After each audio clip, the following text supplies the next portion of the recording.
मंगलम भगवान वीरो मंगलम गौतमो गणी मंगलम कुंद कुंदायो जैन धर्मोस्तु मंगलम सर्वमंगल मांगल्यम सर्वकल्याणकारकम प्रधानं सर्वधर्माणां जैनं जयतु शासनं सहजानंद चैतन्य प्रकाशाय महीयसे नमो अनेकांत विश्रांति महिमने परमात्मने। आचार्य कुंद देव द्वारा रचित पंचास्तिकाय संग्रह नाम का ग्रंथ और इसकी 63वीं गाथा अपन ने कल पढ़ी थी और उसके अन्वयार्थ और भावार्थ दोनों को कल पढ़ा था और उस पर गुरुदेव श्री का जो व्याख्यान है ये संपादित रूप से उपलब्ध है अपने पास। अक्षरशः प्रवचन इसके उपलब्ध नहीं है। तो इसमें पेज नंबर है, ये तीसरा भाग है पंचास्तिकाय संग्रह का, पेज नंबर 2 है।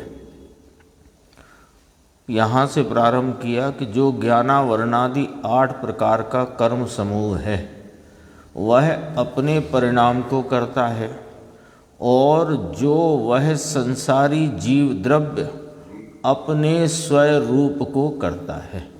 स्वरूप माने संसारी लिया तो विकार निर्विकार जो भी परिणाम उसको स्वरूप कहा, तो वह संसारी जीव द्रव्य अपने स्वरूप को करता है।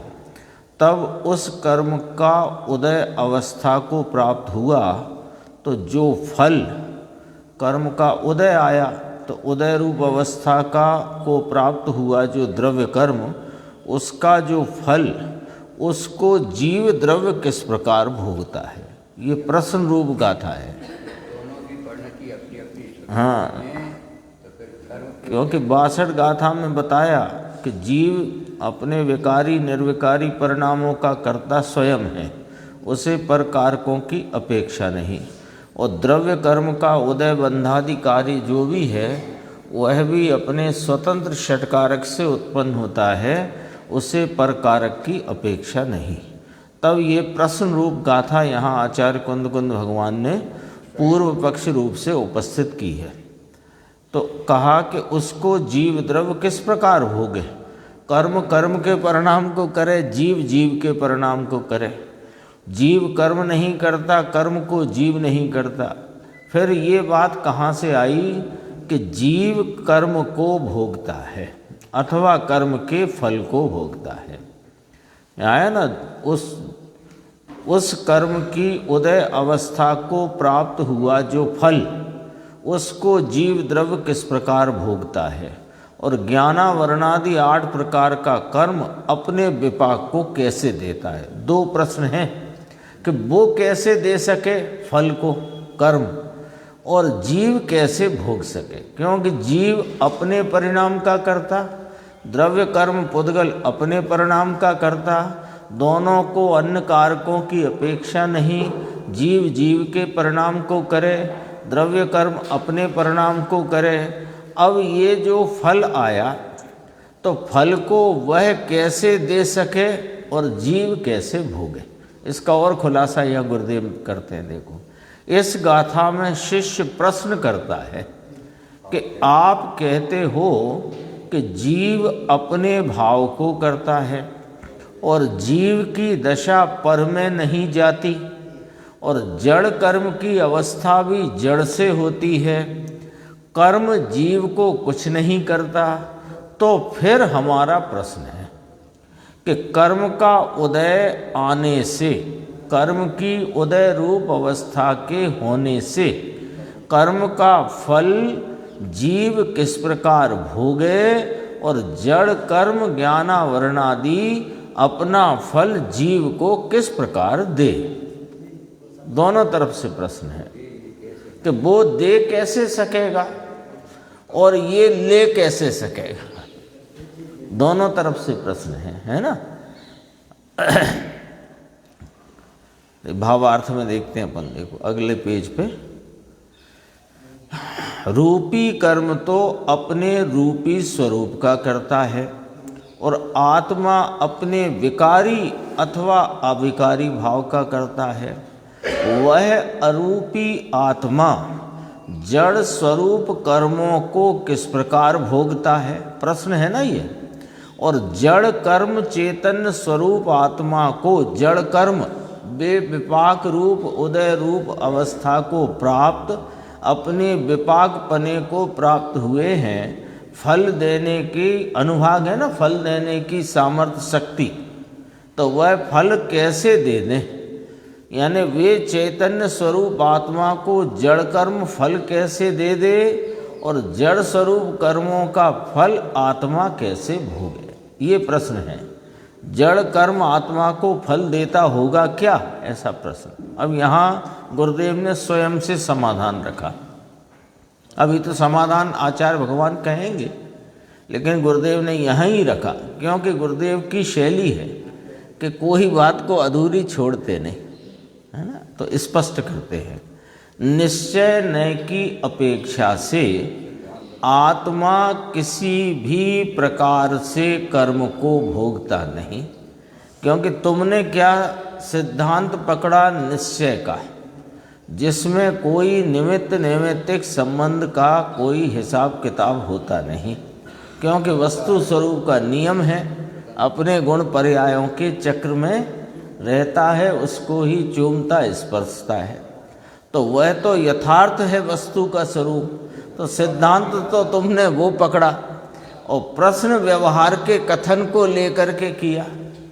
व्यवहार का कथन जो जिनागम में आया कि जीव अपने परिणाम में कर्म के उदय रूप विपाक अवस्था को या फल को भोगता है ना। जीव ने बांधे सो जीव अपने ही बांधे हुए कर्म के फल को भोगता है, ये व्यवहार का कथन है। ये भी निमित्त नैमित्तिक संबंध के आधार पर किया गया कथन मात्र है, भोगता तो है नहीं और वो फल देता नहीं। तो उसको यहाँ स्पष्ट किया कि निश्चय नय की अपेक्षा से यथार्थ पने तो आत्मा किसी भी प्रकार से कर्म को भोगता नहीं और कर्म भी आत्मा को फल नहीं देता। तुम्हारा प्रश्न क्या है कि निश्चय नय की कसौटी पर तो प्रश्न गलत है, और तुमने जिनागम में कहे गए व्यवहार को प्रश्न रूप उपस्थित किया, तो वहाँ व्यवहार को तुमने निश्चय मानकर प्रश्न रख दिया, और निश्चय को निश्चय मानकर तुम्हें उलझन हो गई। समझे ना बात को, निश्चय को निश्चय मानने में तकलीफ नहीं है, पर व्यवहार को निश्चय मानने से उलझन हो गई। दोनों, यदि तुमने वस्तु स्वरूप का निश्चय स्वीकार किया है, तो उस निश्चय को स्वीकार करने के उपरांत फिर ये जो कथन जिनागम का है, व्यवहार कथन, कि वो उस कर्म के फल को जीव भोगता है या कर्म जीव को विपाक रूप फल देते हैं, ये कथन तो व्यवहार का है, और तुमने निश्चय मान लिया, इसलिए उलझन और ये प्रश्न आ गया। तो फिर इसकी भी असलियत बताओ। जैसे जीव अपने विकारी अविकारी परिणाम को स्वयं करता है और कर्म की बंध उदयादि अवस्था जड़ कर्म की स्वयं स्वयं में स्वयं से होती है। जब यह यथार्थ वस्तु का स्वरूप है तो इसका भी यथार्थ जानो। उदय रूप अवस्था में वह कर्म फल देता है कि नहीं देता है, और जीव उस कर्म के फल को भोगता है कि नहीं भोगता है, ये यथार्थ भी तो समझो। तो वो गुरुदेव श्री यहाँ फरमाते हैं, देखो, निश्चय नय की अपेक्षा से, यानी वास्तविकता में तो अब आत्मा किसी भी प्रकार से कर्म को नहीं भोगता। वह तो उस समय में उत्पन्न जो कुछ भी राग द्वेष का आकुलता का परिणाम उसके परिणाम में उत्पन्न हुआ है उसको जानता वेदता है, कर्म के फल को नहीं।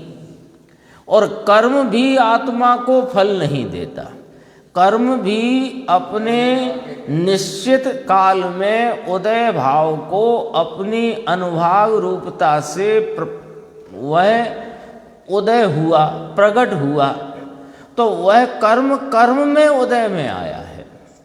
और जीव उसके निमित्त से होने वाले संयोगों पर लक्ष्य करता है, तो स्वयं अपने परिणाम में उत्पन्न राग आदि भाव को वेदता है, कर्म को नहीं।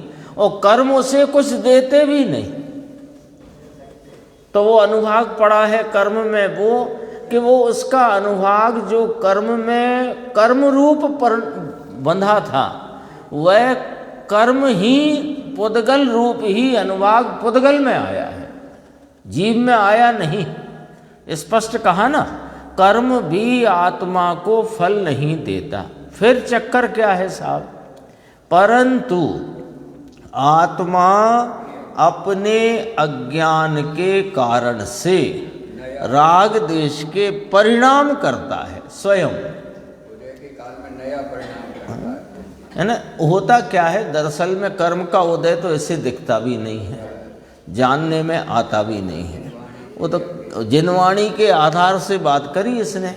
दरअसल में तो कर्म के उदय काल में, उस ही काल में कोई अनुकूल प्रतिकूल संयोग रूप अन्य पदार्थ इसके इर्द गिर्द आते हैं या जाते हैं। शरीर में हो अवस्था, अथवा कोई इष्ट का वियोग हो, इष्ट अनिष्ट का संयोग हो, इत्यादि इत्यादि। तो ये उन पर लक्ष्य करता है, अपने उपयोग को अपने ज्ञान स्वभाव में न लगाकर ये उसमें अपने उपयोग को जोड़ता है, तो वहाँ नियम से राग द्वेष की भाव की उत्पत्ति होती है। और भोगता अपने राग द्वेष परिणाम को है, कर्म के फल को नहीं और संयोग को नहीं। तीन होते हैं दरअसल, बात चलती है आगम के आधार से दो की, द्रव्य कर्म के बंध की, उदय की, और जीव के विकारी परिणाम की और उसके फल को भोगने रूप परिणाम की। तो सुख दुख रूप जैसे यह भोगता है, तो जीव जीव के परिणाम को करता है, और कर्म कर्म के परिणाम में कर्म पुद्गल कर्म अपनी स्कंद रूप अवस्था से बंद उदयादि भाव को करता है। दोनों रेल की पटरी देखिए ना, तो रेल की पटरी जैसे पैरेलल चलते हैं, दोनों अपने अपने द्रव्य में रहकर अपने अपने परिणाम को करते हैं।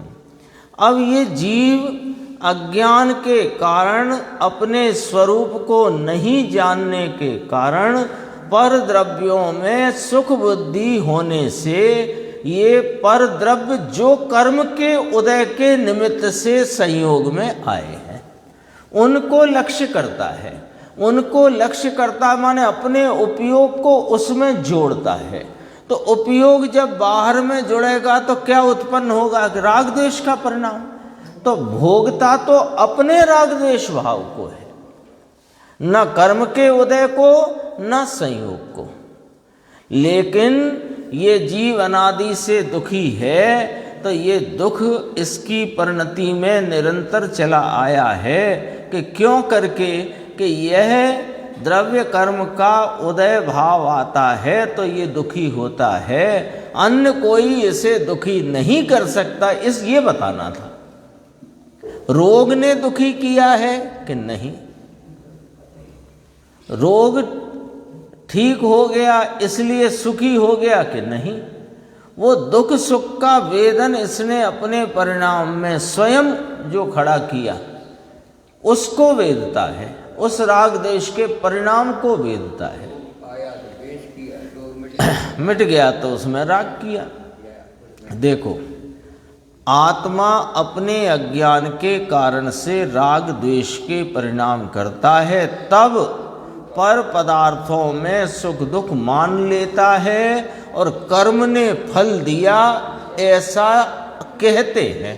जिनागम इस प्रकार के निमित्त नैमित्तिक व्यवहार से ये कहेगा कि तुम्हारे असाता के उदय से है ये तकलीफ, शरीर में रोग के कारण नहीं, ये कहेंगे। ये व्यवहार है। दरअसल तो तकलीफ है इसे अपने वर्तमान परिणाम की, अरोचक भाव है, द्वेष का भाव है, उसकी दरअसल में इसको, उसका खुलासा बहुत अच्छा इसमें गुरुदेव ने लिया है। अगला 4 नंबर पेज देखो। रोग आना वह दुख नहीं है। शरीर में रोग आने पर मुझे नाम आत्मा को रोग आया ऐसा मानकर द्वेष का अनुभव करता है। कब, कौन से द्वेष का? वर्तमान उत्पन्न हुए द्वेष का।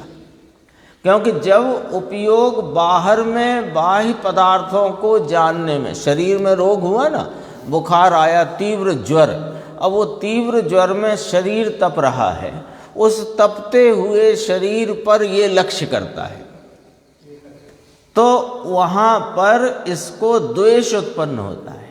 दुख का भाव यानी हर्ष शोक रूपी, तो शोक का भाव उत्पन्न होता है, उसका अनुभव करता है, अरोचकता का अनुभव करता है, रोग का नहीं करता।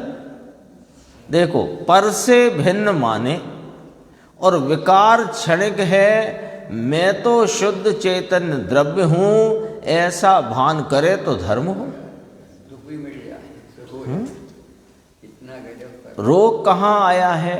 शरीर में।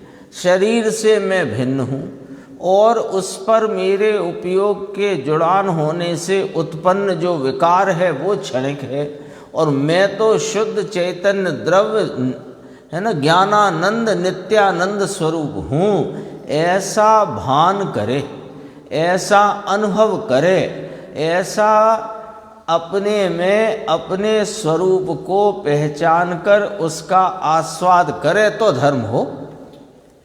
परंतु अज्ञानी को शुद्ध चैतन्य का भान नहीं है, इसलिए वह विपरीत मान्यता करता है। बिच्छू काटने पर उसके डंक का अनुभव नहीं करता, परंतु द्वेष का अनुभव करता है। लेकिन अब इसको कहेंगे क्या? कोई ने कहा अरे बिच्छू ने काट लिया, बहुत पीड़ा है, बहुत पीड़ा है। हाँ, तो जिनागम कहेगा कि बिच्छू के डंक से पीड़ा उत्पन्न नहीं हुई, तेरे ही असाता के उदय से यह पीड़ा है। ये व्यवहार कथन है, और यथार्थ यहाँ पर क्या है कि बिच्छू के डंक से भी नहीं और असाता के उदय से भी नहीं। तेरा जो परिणति में वर्तमान द्वेष का परिणाम खड़ा है, दरअसल में उसको भोग रहा है तू। क्यों? क्योंकि तेरे को अपने चैतन्य स्वरूप की खबर नहीं है। आया था ना, अपन ने बात की थी, नरक में कैसे सम्यक्त होता है ना, अत्यंत प्रतिकूल संयोग, दुख की घोर दुख का वहाँ अरोचकता का वेदन।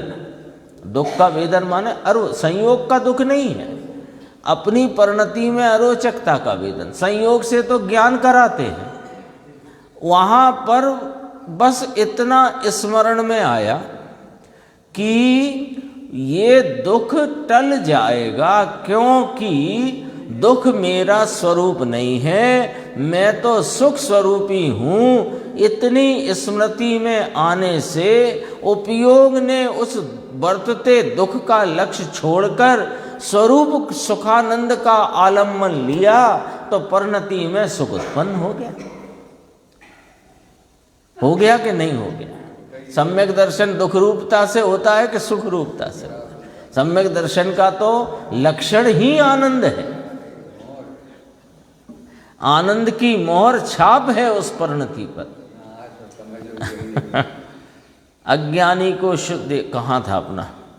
इस प्रकार अपने में राग द्वेष के परिणाम करना, तथापि पर के कारण। अब देखो यहाँ पॉइंट पकड़ना, 62 नंबर गाथा से जो आया है अपने सामने स्पष्ट खुलासा वस्तु स्वरूप का, उसको यहाँ खड़ा रखो। बिच्छू के डंक का दुख नहीं है ना, असाता वेदनी के कर्म के उदय का भी दुख नहीं। दुख काय का है कि परिणति में खड़ा हुआ जो द्वेष का, अरोचकता का परिणाम है, उसका दुख है। ठीक है ना, तो उसको देखो।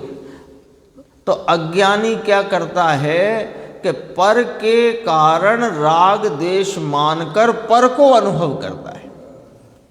अज्ञान है ना, तो अज्ञान के वश, अज्ञान के कारण ये राग द्वेष जो अरोचकता उत्पन्न हुई, ये अरोचकता उत्पन्न कराने वाला पर पदार्थ है। हुई कैसे है? अपने षटकारकों से स्वयं स्वतंत्र पने करता होकर, स्वयं उस पने परिणमने की शक्ति रूप साधन से उस कर्म रूप भाव को अपने ध्रुवत्व रूप अपादान में से अपने को वह भाव देता हुआ संप्रदान और अपने आधार से हुआ वह परिणमन, ऐसे षटकार की रूपेण ना कारकांतरम अपेक्षिते, अपने षटकारक से हुआ, इसको स्वीकार नहीं करता। और दुख की अवस्था, अरोचकता की जो अवस्था का वेदन है, उसको मानता है कि ये अरोचक भाव को पर ने उत्पन्न किया है। तो पर ने उत्पन्न किया है तो ये मानता है कि मैं पर का अनुभव करता हूं। पॉइंट पकड़ना, इसमें बारीक है बात, क्योंकि संपादित है तो ज्यादा विस्तार नहीं है इसमें, अपने को इसी में से पूरा माल निकालना पड़ेगा। देखो, अपने में राग देश के परिणाम करना, उसका दुख है। पहले तो इतना नक्की करो, न बिच्छू के डंक का दुख है, न असाता वेदनी के उदय का दुख है। पहले इन दो को तो अलग करो। तो फिर दुख नाम का भाव क्यों खड़ा हुआ कि तुम्हारी परिणति में जो द्वेष रूप अरोचकता का भाव है, उसका वेदन है, वही दुख रूप है। ठीक है, अब वह जो राग देश के परिणाम क्यों कर रहा है कि अपने स्वरूप को नहीं जानने के कारण। एक दूसरी बात, वो जो राग देश उत्पन्न हुआ है, हुआ तो अपने से है, लेकिन उसे मानता है कि बिच्छू ने कराया या कि कर्म के उदय ने कराया। दो ही मान सकता, तीसरा क्या मानेगा? पहले बिच्छू को मानता है, पढ़ लिया तो असाता को मानने लग गया। बेपढ़ था, अनपढ़ था, तो बिच्छू ने मुझे दुख दिया। अब पढ़ गया तो कहने लगा कि बिच्छू ने नहीं, मेरे ही असाता कर्म का उदय आया है, इसलिए मैं दुखी हूं। तो कहा, ना तो तुझे असाता के उदय ने दुखी किया, न बिच्छू के डंक ने दुखी किया। तेरी परिणति में जो वर्तमान परिणाम है वो तेरा अपना अपराध है, उससे दुखी है। तो ये उस बात को, यथार्थ को स्वीकार नहीं करता। तो पर से हुआ तो पर का अनुभव, तो वास्तव में अनुभव किसका है? अनुभव नाम वहां पर वेदन किसका है? वेदन अपने द्वेष परिणाम का है और मानता है पर का वेदन है। शरीर का मान है। पलट दो इसी बात को, रसगुल्ला खाए, रबड़ी खाए, गुलाब जामुन खाए, जो इसे पसंद हो, जिसमें इसकी रुचि हो, उस वस्तु का सेवन करते समय, अब वस्तु तो आत्मा में आई नहीं, लेकिन उस संबंधी जान पने, उदर उपयोग के जाने से इसको जो वहाँ हर्ष का परिणाम हुआ, तो ये मानता है कि मेरे सुख हो गया, और वह सुख इस गुलाब जामुन ने उत्पन्न किया है। पढ़ा लिखा कहे कि मेरे तो साता का उदय चल रहा है, आपको क्या बताऊं साहब। दोनों तरफ से समझ सकते हैं बात। मेरे तो कोई कहे ना क्या हाल चाल है साहब, तो आपस में परस्पर लौकिक पूछताछ करते हैं ना, क्या हाल चाल है साहब।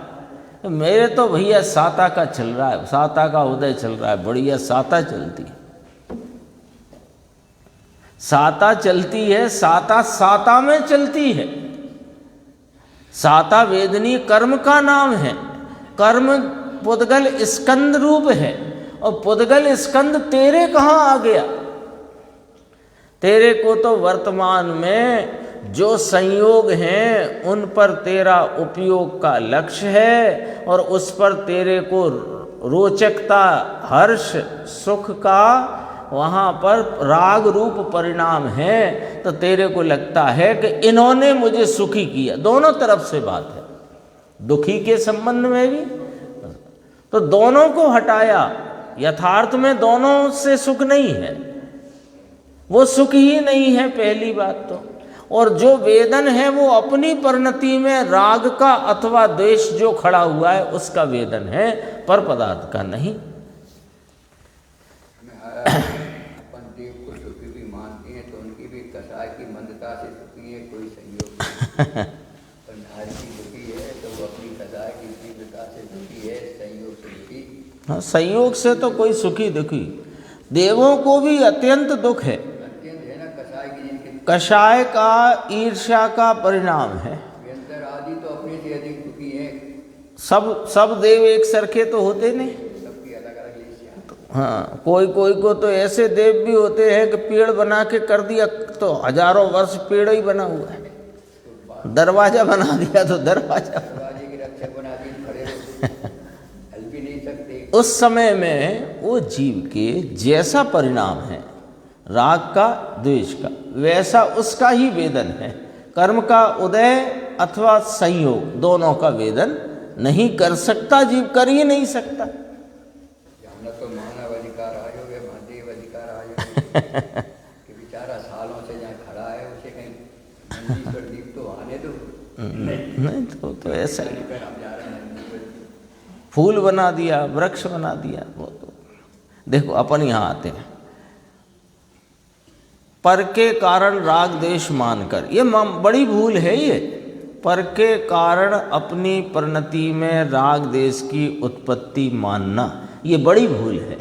ये कैसे बड़ी लगेगी कि जब अपन ने 62 गाथा समझी तो ये बात एकदम झूठी है कि नहीं, पर के कारण राग द्वेष की उत्पत्ति मान।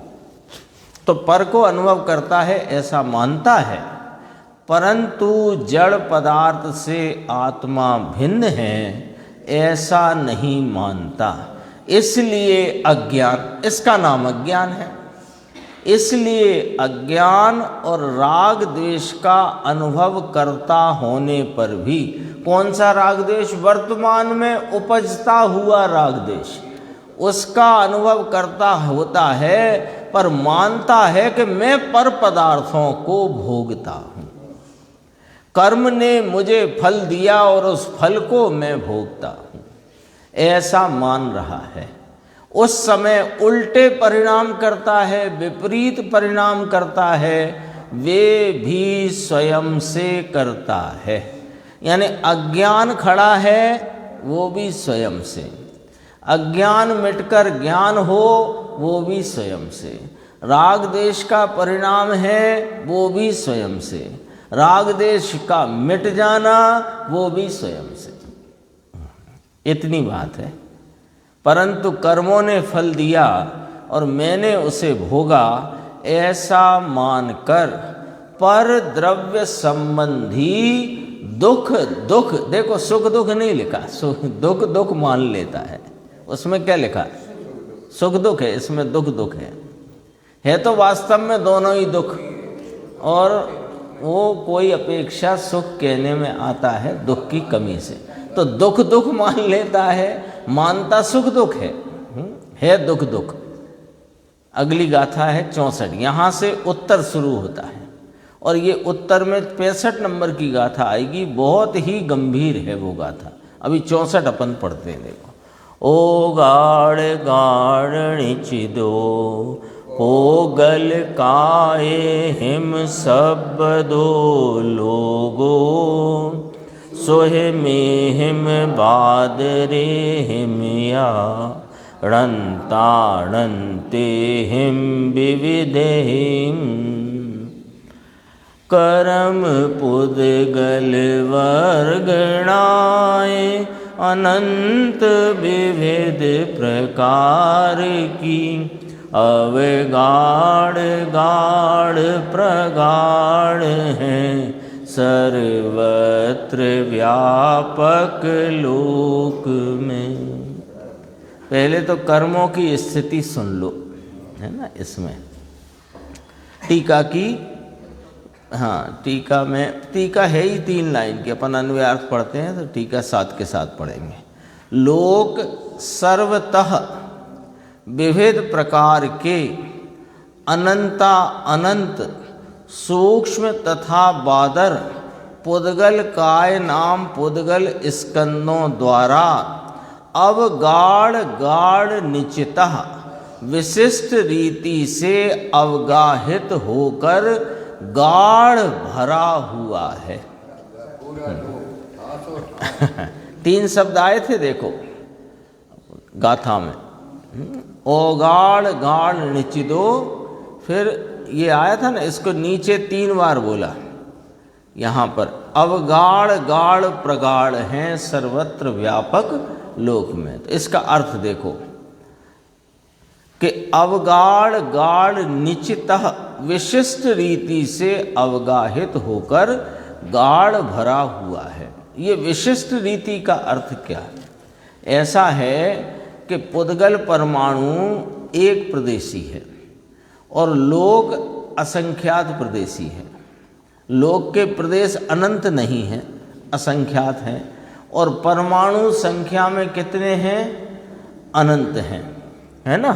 तो इस लोक में विविध प्रकार के पुद्गल स्कंद, स्कंद रूप रहते हैं सामान्यतया, इसलिए तो वे पुद्गल स्कंद अवगाढ़ गाढ़ निश्चिता, यानी बहुत गट्ठे होकर के, है ना, विशिष्ट रीति से अवगाहित होकर गाढ़ भरे हुए हैं।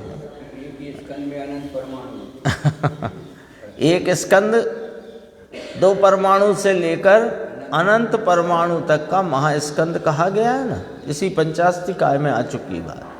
अब देखो ऊपर देखना, लोक माने यही 343 घनराजु प्रमाण लोक, असंख्यात प्रदेशी लोक, ठीक है। सर्वतः पूरा लोक, अपन जो नक्शा देखते हैं ना ऐसा पुरुषाकार, दरअसल में लोकाकाश का तो नक्शा हो नहीं सकता क्योंकि वो तो अमूर्तिक है। उसमें जो मूर्तिक पुद्गल जिस रीति से ठसाठस हैं तो वो अपने आप वो नक्शा का आकार पुद्गल दिखा रहा है। दरअसल में लोकाकाश और अलोकाकाश आकाश के 2 भेद कहे। तो लोकाकाश किसको कहा कि आकाश के जिस क्षेत्र में अन्य 5 द्रव्य भी पाए जाते हैं वो लोकाकाश है, और शेष अलोकाकाश, यही है ना बात। अब जो से आकाश स्वयं अमूर्तिक, तो उसमें तो लकीर भी नहीं होगी, बिंदु भी नहीं होगा। अब उसमें जो अन्य 5 द्रव्य पाए जाते हैं उनमें मूर्तिक कितने? 1। कौन? के पुद्गल। वो पुद्गल अकेला रहता नहीं परमाणु, उसकी ऐसी स्वभाव रूप विशेषता है, वो मिलता विछड़ता है तो स्कंद रूप रहता है।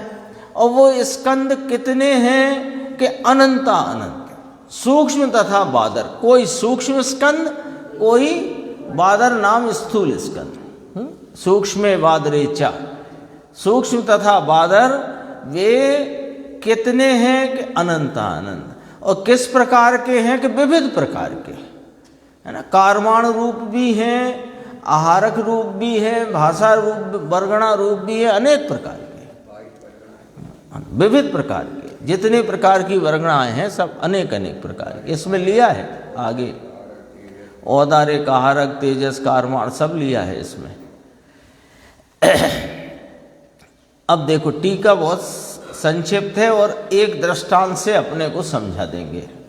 यहाँ ऐसा कहा है कि कर्म, अब यहाँ बात तो कर्म की है। देखो गाथा में यदि ऊपर देखेंगे अपन तो कर्म की ही बात उठाई है, नहीं, गाथा में मूल तो पुद्गल स्कंदों की बात करी है। है ना। और उसी में कार्माण वर्गणा, तो कार्माण की क्यों बात करी? कि बात तो तुम्हारा प्रश्न क्या था कि कर्म कैसे जीव को फल देते हैं और कर्म के फल को जीव कैसे भोगता है, जबकि जीव जीव के कार्य को करता है, कर्म अपने कार्य को करता है। कर्म के कार्य को जीव नहीं करता, जीव के कार्य को कर्म नहीं करता। इस पर ही तो प्रश्न उठा। तो टीका में आचार्य अमृतचंद्र भगवान ने कर्म योग पुद्गल यानी कार्माण वर्गणा रूप पुद्गल इसको लिया। यहाँ ऐसा कहा है कर्म योग पुद्गल यानी कार्माण वर्गणा रूप पुद्गल स्कंद अंजन चूर्ण से, अंजन के बारीक चूर्ण से भरी हुई डिब्बी के न्याय से लोक में व्याप्त है। ये दृष्टांत से सब समझ सकते हैं। छोटी सी डिब्बी हो काजल की, वो काजल की छोटी डिब्बी में वो काले काले कणों से, वो बारीक होते ना एकदम वे कण काजल के, वे बारीक कणों से काजल की डिब्बी में बताओ कौन सा स्थान है जहाँ वो कण नहीं हो। कोई नहीं होता ना, डिब्बी खाली भी हो गई हो कदाचित, तो भी अपने को उसकी किनार विनार में भी कहीं ना कहीं मिलता ही है। तो बस वो एक दृष्टांत उस भाव को समझाने पर्याप्त है कि अंजन के बारीक चूर्ण से भरी हुई डिब्बी के न्याय से समस्त लोक में कार्माण वर्गणाएं ठसाठस भरी हुई है। अरे जीव भी ठसाठस भरे हुए हैं और उससे अनंत गुणे पुद्गल भरे हुए हैं। कार्माण वर्गणा रूप भी है, अन्य वर्गणाएं भी है। इसलिए जहाँ आत्मा है वहाँ, अब एक क्षेत्र अवगाह हो जाता है ना, इसलिए ही तो ये जो व्यवहार खड़ा हुआ कि आत्मा अपने बांधे हुए कर्म के फल को भोगता है, अन्य को नहीं।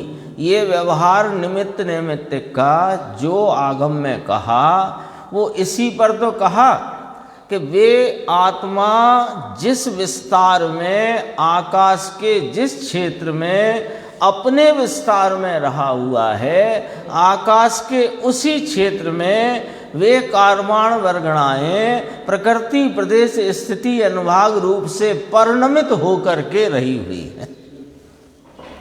तो वे दूसरे के रही हों, वे उदय रूप होकर के इसको निमित्त नहीं पड़ती। देखो यहाँ वे करती हैं और ये यहाँ रही करती हैं और वहाँ रही नहीं करती, ये नहीं कह रहे, ये ध्यान रखना, ये नहीं कह रहे। उस उधर दूसरा जो हो अपना ही परिवार का हो, उसके जहाँ उसका आत्मा विस्तृत है, विस्तार को प्राप्त है, उस क्षेत्र में रही कार्माण वर्गणाएं इसके लिए निमित्त नहीं कहलाती। वे करती हैं और ये वाले करते हैं, वे वाले नहीं करते, ये नहीं समझना। इसके उस समय के द्वेष परिणाम अथवा राग परिणाम को जिसको ये उस समय में भोगता है, वेदता है, उसमें इसके उसी क्षेत्र में अवगाहित जो कार्माण वर्गणाएं उदय रूपता को परिणमित हुई है, वे ही निमित्त कहलाती हैं, दूसरी नहीं। ये समझना है। तो देखो तो आई है ना, वहां आई हैं तो कैसे आई हैं कि बिना लाए आई हैं। बिना लाए कोई आत्मा ने पुकारा नहीं है कि आओ साता बंद जाओ, पुकारा नहीं है, लेकिन वे तो ठसाठस भरी पड़ी है कार्माण वर्गणाएं। कर्म तो तब कहलाएं जब वे स्वयं से परिणमित हो जाएं जीव के विकार का निमित्त पा करके, तब उन्हें कर्म कहेंगे। अभी तो कार्माण वर्गणाएं हैं, है ना। हाँ, कुछ ही नहीं पता। निमित्त का आरोप इसलिए है कि निमित्त एक अन्य वस्तु के परिणाम पर अनुकूल पने का आरोप दे सकते हैं तो दिया, और दे करके निमित्त का। निमित्त होने से इसको राग देश उत्पन्न होता है, ये तो बात है ही नहीं।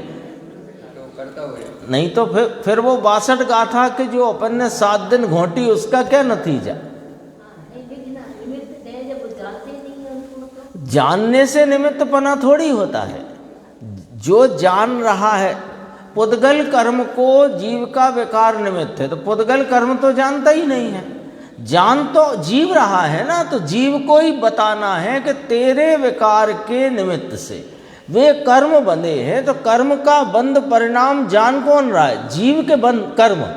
तो जीव जान रहा है, तो जीव को बताया कि तुम्हारे विकार परिणाम का निमित्त पाकर कर्म परिणमे है, और कर्म का निमित्त पाकर ये जीव राग देश का अनुभव कर रहा है। ये निमित्त नैमित्तिक संबंध पुद्गल के लिए नहीं कहा गया है, जीव के लिए कहा गया। क्या व्यवहार है ना ये तो व्यवहार तो ज्ञान का अंश है। तो ज्ञान का अंश है तो लागू तो जीव पे पड़ेगा, पुद्गल पे क्यों पड़ेगा? निमित्त नैमित्तिक संबंध जीव के लिए है कि जीव के राग देश रूप विकारी परिणाम में उसके कर्म उदय को निमित्त कहा जा सके, ऐसा अनुकूलता देखकर आरोप किया। और कर्म के बंध रूप जो परिणमन हुआ, उसमें जीव का विकार निमित्त कहा जा सके अनुकूल होने से, उसको आरोप किया। देखो दोबारा से टीका, कर्म योग, ये तो बात सबको पता है, लेकिन ये न्याय अभी अपने को इसलिए ताज़ा संदर्भ में समझना जरूरी है क्योंकि आगे की गाथाएं इस न्याय पर से आगे बढ़ेंगी। कर्म योग पुद्गल कारमाण वर्गणा रूप पुद्गल स्कंद किस प्रकार से तो दृष्टांत दिया। अंजन के बारीक चूर्ण से भरी हुई डिब्बी के न्याय से समस्त लोक में व्याप्त हैं, ठसाठस ठसाठस। इसलिए जहाँ आत्मा है वहाँ कैसी ठसाठस है कि देखो कि सिद्धालय में जहाँ अनंत सिद्ध विराजते हैं, वहाँ जीव भी ठसाठस भरे हैं संसारी, और कारमान वर्णाएं भी ठसाठस और वे बंध भी रहे हैं, वे कर्म रूप परिणमित भी हो रही हैं वे वर्गणाएं, और वो निगोद के जीव के परिणाम का निमित्त पा करके। अब निमित्त का बराबर अर्थ समझना, बेकार से नहीं। कर्म वर्गणाएं प्रकृति प्रदेश स्थिति अनुवाग रूप से बंध परिणाम को स्वयं परिणमित हो रही है जीव के विकार का निमित्त पाकर, जीव से नहीं, जीव के विकार से नहीं, निमित्त पाकर। देखो, इसलिए जहाँ आत्मा है वहाँ बिना लाए ही, कहीं से लाए बिना ही वे स्थित हैं, वहाँ पर रही हुई है। इतना ज्ञान कराया। देखो, अज्ञानी कहता है कि जड़, ये प्रश्न को दोबारा गुरुदेव ने लिया, अपन भी इसलिए पढ़ रहे हैं ख्याल में आ जाएगा। अज्ञानी कहता है जड़ जड़ के कारण से परिणमता है और आत्मा आत्मा के कारण से परिणमता है। हाँ, आपने ही तो अभी फरमाया है ना, आपने कहा षटकार की रूपेण ना कारकांतरम अपेक्षते। आपने ही कहा द्रव्य कर्म के 6 कारक आपने अलग बताए, जीव के 6 कारक अलग बताए, और एक को अन्य कारकों की अपेक्षा नहीं, ये वाली बात बताई। सुनाई है ना उसने, ये जिनागम की बात को भी सुनाई है कि कर्म फल देते हैं, और अब ये सुना तो उसको उलझन हो गई। उस व्यवहार को निश्चय मानता था, और निश्चय जब सामने आया तो व्यवहार को निश्चय मानने के कारण उलझन हो गई। यदि व्यवहार को व्यवहार मानता और निश्चय को निश्चय माने तो उलझन नहीं हो सकती।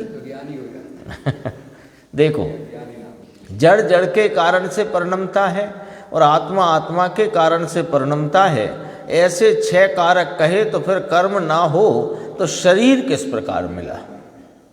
ये प्रश्न में थोड़ी विशेषता है, समझना।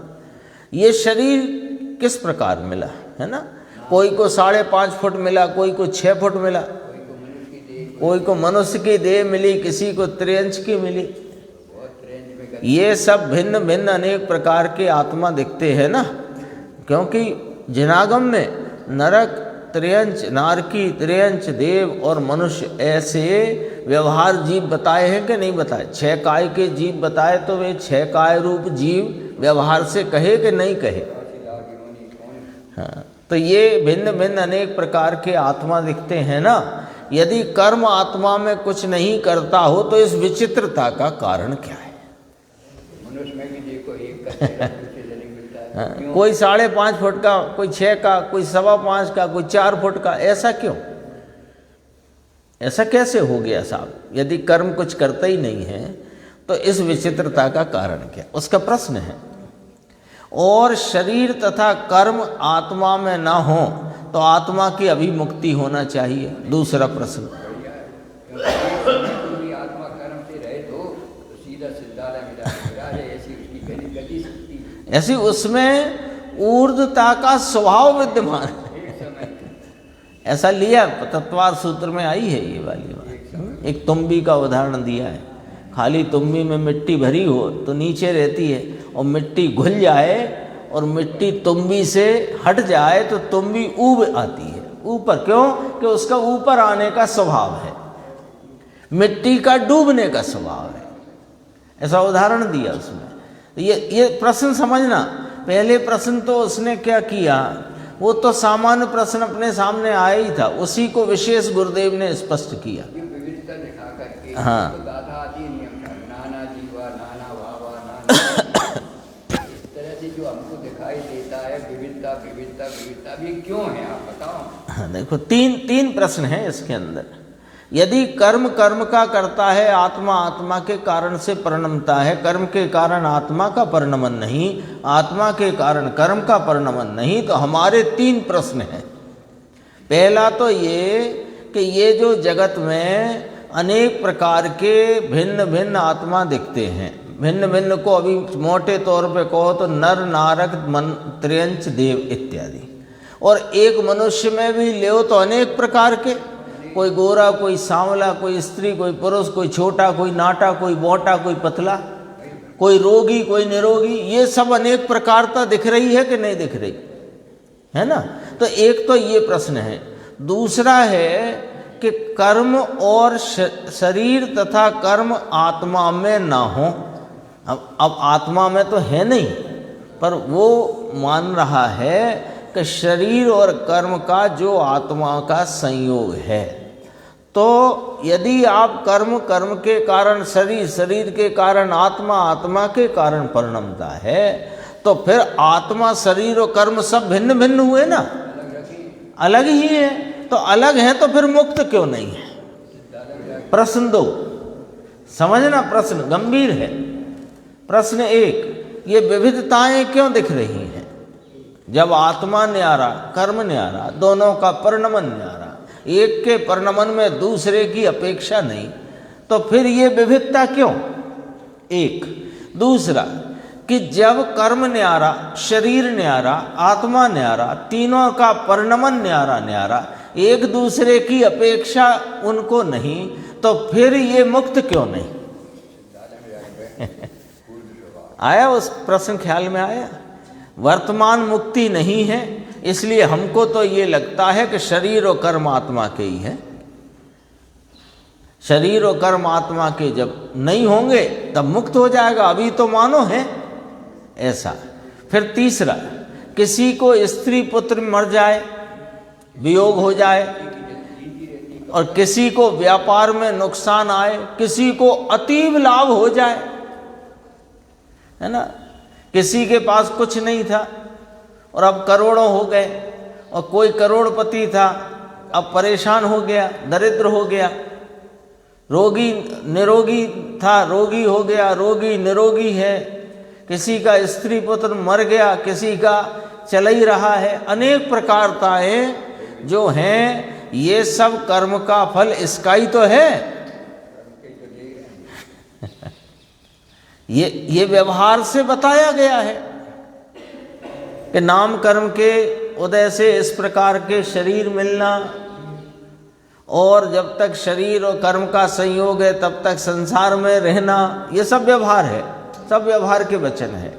और जैसा कर्म का साता असाता का उदय हो, ऐसे संयोगों का होना नहीं होना, तीन प्रश्न ही तो थे उसके। तो यदि आत्मा और शरीर अथवा कर्म भिन्न हो तो फिर भिन्न भिन्न को फल किस प्रकार देता है? फिर ये रोगी क्यों और ये निरोगी क्यों, ये 4 फुट के क्यों, ये 6.5 फुट के क्यों? यदि फल नहीं देता तो भिन्न आत्मा किस प्रकार फल भोगता है, सो कहो। ये प्रश्न पूछा गया था, 63 में किया था। उसका जवाब मूल गाथा में कुंद कुंदाचार्य भगवान देते हैं। अभी देखो यहाँ से थोड़ा जवाब अपन पढ़ लेते हैं। 4 पंक्ति छोड़ देना, वो काजलदानी अंजन की बात है। इसके बाद देखो, 3 लोक में जीव भरे हुए हैं। लो, बात तो साफ गाथा में कर्म की कही थी कि पहले जीव की भी समझ लो। 3 लोक में जीव भरे हुए हैं, कोई भी जगह जीवों से खाली नहीं है। ये अपने को जो खाली दिख रहा है ये खाली नहीं है। अपन एक हाथ ऐसा करते हैं, इसमें असंख्य जीवों का तो घात हो जाता है। कोई खाली नहीं है। गाय के जीव हैं, अभी अग्नि जो रोशनी दिख रही है यहाँ, तो इसमें अग्नि का है। कोई 343 घन राजू, जो 3 लोक का प्रमाण कहा शास्त्र में, वो 343 घन राजू में एक प्रदेश भी ऐसा नहीं जहां जीव नहीं। अभी जीव की बात करते हैं। गाय की चिंता नहीं। अपने को लगे ये तो खाली है, आज तो ये दिन सुबह तो भरी थी बेंच, अभी तो खाली है। कोई खाली नहीं है, सब जगह जीव है। पहले ये निर्णय करो एक एक चीज का, कोई भी जगह जीवों से खाली नहीं। उसी प्रकार संपूर्ण लोक में पुद्गल स्कंद अतिशय गाढ़ भरपूर है, भरे हुए हैं। जिस प्रकार काजल की काजलदानी पूरी अंजन से काजल से भरपूर नाम भरी हुई है, उसी प्रकार से सर्वत्र, ये 3 लोक है ना, तो इसके 3 भाग किए, ऊर्ध्व मध्य और अधोलोक, ऐसे करते हैं ना भाग उसके। तो सर्वत्र ऊर्ध्व मध्य और अधो, ऐसे 3 लोक में पुद्गल ठसाठस भरे हुए हैं। वे अतिशय सूक्ष्म हैं और स्थूल भी हैं। पूरी चर्चा है इस पैराग्राफ में गुरुदेव की। देखो, जिनकी संख्या का माप नहीं, यानी अनंत है, अनंत है। संख्या अपरिमित है तो उसे अनंत जानना। जिनकी संख्या का माप नहीं, अतिशय सूक्ष्म और स्थूल की खुलासा कि 2 परमाणु के स्कंद से लेकर अनंत परमाणु के स्कंद वाले अनेक विचित्रता वाले पुद्गल स्कंद इस 3 लोक में भरे पड़े हैं, ठसाठस। औदारिक कारमाण तेजस शरीर के परमाणु के स्कंद भी ठसाठस भरे हुए हैं। जिस प्रकार जगत में भिन्न भिन्न प्रकार के मकानों में प्लास्टर होता है और वह अपने अपने कारण से होता है, कारीगर से नहीं होता, उसी प्रकार अनेक प्रकार की विचित्रता वाले कर्म परमाणुओं के स्कंद अपने कारण से होते। पहले देखो बात को कितना सरलता समझाया है ना। अपन ने भी मकान बनाया, पड़ोसी ने भी बनाया, अपने रिश्तेदार ने भी 100-200 मील दूर बनाया। आपका प्लास्टर जरा ज़्यादा अच्छा हो गया और हमारे प्लास्टर में तो बहुत दाने दाने हैं, ऐसा है, ठीक से नहीं हुआ, और हमारा तो क्रैक हो गया, आपका तो बढ़िया है, ऐसा नहीं होता। तो वो कारीगर की होशियारी नहीं है, वो अपने स्वयं से ही उस प्रकार के भाव में, उस प्रकार के रूप में परिणमित हुआ है। ऐसे ही जो पुद्गल कर्म स्कंद हैं, वो पुद्गल कर्म परमाणुओं के स्कंद हैं, वे सूक्ष्म भी हैं स्थूल भी हैं। उनकी सूक्ष्मता और स्थूलता को करने वाला कोई कारीगर नहीं है। ये पॉइंट पकड़ना है यहाँ से। कोई कारीगर ने उन्हें सूक्ष्म स्थूल नहीं किया है। अरे किसी कारीगर ने उन्हें कार्माण वर्गणाओं को कर्म रूप परिणमित नहीं किया है। पॉइंट ये पकड़ना है।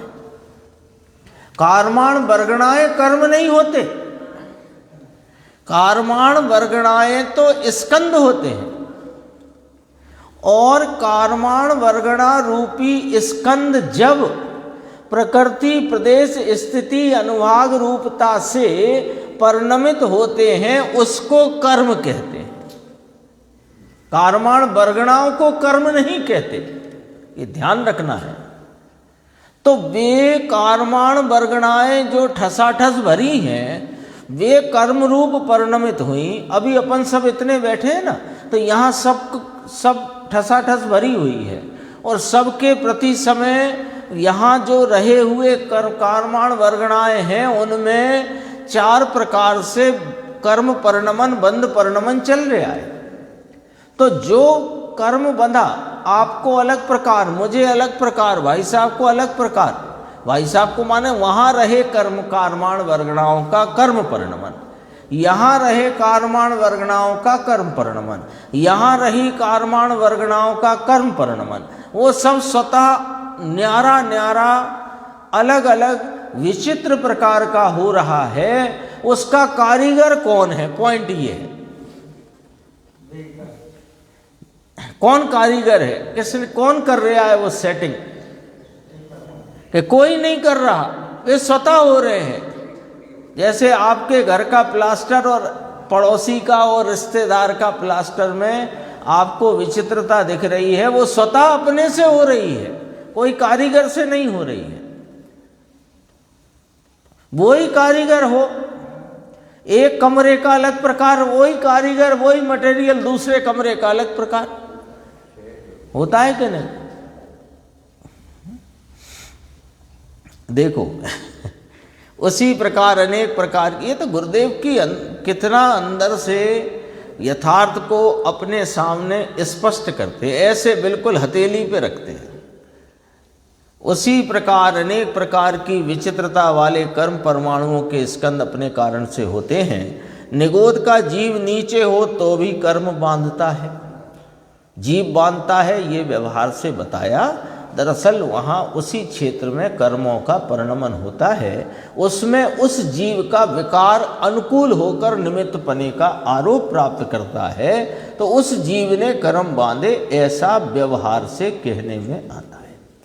तो निगोद का जीव नीचे हो तो भी कर्म बांधता है, और सिद्ध शिला के ऊपर हो तो भी कर्म बांधता है, और वहाँ रहे हुए सिद्ध कर्म नहीं बांधते। केवली समुद्घात करे तब जहाँ केवली है वहाँ निगोद के जीव हैं। तो केवली भगवान को योग के कारण एक समय में कर्म आते हैं और दूसरे समय में खिर जाते हैं, होता है ना। उनके कौन सा आश्रम कहलाता है? वो ईरियापत आश्रम है, पर उनके बंधन नहीं है, बंध नहीं। वे तो नीचे ही रहे हैं ना अभी, तो मनुष्य लोक में, तो भी उनके बंध नहीं। और ये निगोद का जीव सिद्ध शिला पे है तो भी इसको बंध है। ऐसा अभी व्यवहार से ही समझना है इस बात को, पर दोनों अलग अलग हैं। रेल की पटरी यहाँ रखो बिल्कुल चित्त में, दूसरे समय में, और उस जगह रहा हुआ निगोद का जीव मोहन मोहिनी आदि कर्म बांधता है। मुनि अमुक कर्म बांधते हैं, अज्ञानी अमुक कर्म बांधता है। ये वहीं उसी स्थान पर जहाँ से लो समोशरण ले लो, समोशरण में अज्ञानी भी हैं, मुनिराज भी हैं, और केवली परमात्मा भी है, और तीर्थंकर स्वयं भी है, और कार्माण वर्गणा है, ठसाठस है, निगोदिया भी है, सब है वहाँ। निगोदिया तो कोई स्थान खाली नहीं। तो एक क्षेत्र में होने पर भी आत्मा के अंतर से आत्मा के अंतर से, माने उसके परिणाम का निमित्त जो बनता है, तो वो निमित्त से, आत्मा से नहीं, आत्मा के परिणाम को निमित्त पा करके कर्म का उस प्रकार विचित्र भाव से परिणमन होता है। मुनि अमुक कर्म मानते हैं, अज्ञानी अमुक कर्म मानता है। एक क्षेत्र में होने पर भी आत्मा के अंतर से कर्म बांधने में अंतर पड़ता है। ये भाषा ऐसी आती है, समझना ये है, एक क्षेत्र में होने पर भी आत्मा के परिणामों में अंतर और कर्म के बंधन में अंतर, ऐसे। तो वह कर्म बांधने में आत्मा आधार है कि नहीं, प्रश्न आ गया। यदि आत्मा आधार नहीं है तो पुद्गल स्कंद भिन्न भिन्न जीवों के पास ही तो परिणमते हैं, जीव में तो नहीं परिणमते हैं। तो भिन्न भिन्न पुद्गल, वो पुद्गल स्कंद भिन्न भिन्न जीवों के पास भिन्न भिन्न रूप से कैसे परिणमते हैं, इसका उत्तर अभी तो भरे हुए हैं, ये बताया। अब ये कैसे परिणम जाते हैं अलग अलग प्रकार से, उसका उत्तर अब 65 नंबर गाथा में आएगा, जिसकी चर्चा अपन आगे की स्वाध्याय